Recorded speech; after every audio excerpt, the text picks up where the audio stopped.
14,000 টাকা মাইনে কাজ করে 15,000 টাকা কিস্তি। যে নিজের শখ মেটানোর জন্য পোঁদ মারিয়ে নেবে পরের সঙ্গে, সেও ভালো। সেই নমুনাটা খালি একবার দেখে নাও। এই যে দেখতে পাচ্ছ, এই ছেলেটা এখন একটা নতুন বাইক কিনবে, আর বাইক কিনবে বলে বন্ধন ব্যাংক থেকে 80,000 টাকা লোন নিয়েছে।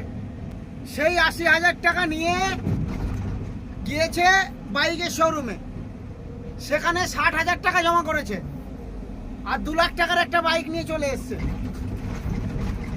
এবার বন্ধন ব্যাংকের কিস্তি মাস গেলে 5,000 টাকা, বাইকের কিস্তি 7,000 টাকা, আরো আদার্স খরচা রয়েছে, আরো কিস্তি রয়েছে 2-1টা, সে সব মিলিয়ে মোটামুটি 3,000 টাকা। টোটাল 15,000 টাকা মাস গেলে একে কিস্তি দিতে হয়।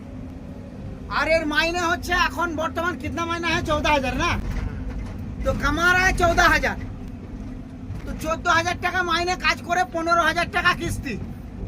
এই জন্যই বলেছিলাম যে নিজের শখ মেটানোর জন্য পোঁদটাও মারিয়ে নেবে, তাতেও ভালো, কিন্তু ফুটানিটা চোদাতে হবে। ব্যাপার হচ্ছে এটা। তো আমার এই বন্ধুর হয়েছে সেটা, ফুটানি চোদাতে গিয়ে আজ পোঁদ থেকে গু বেরোচ্ছে না, এমন অবস্থায় পড়ে আছে। তো তাই বলছি বন্ধুরা, তোমরা অনেক সাবধানে থেকো, এইসব এই বালচোদা কিস্তির পিছনে পড়ো না কেউ।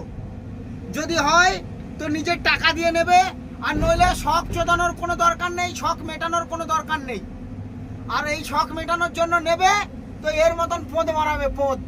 তো 14,000 টাকা মাইনে কাজ করে 15,000 টাকা কিস্তি।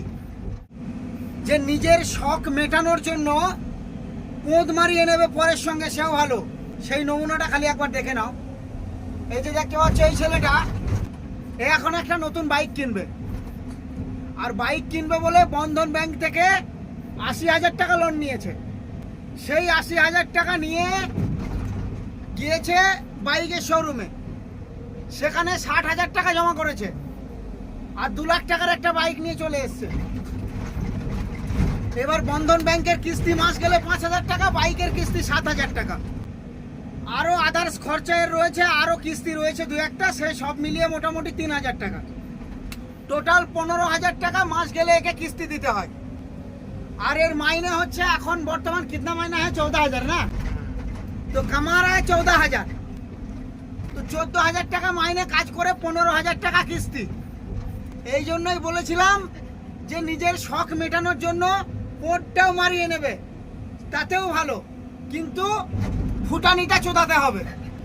ব্যাপার হচ্ছে এটা।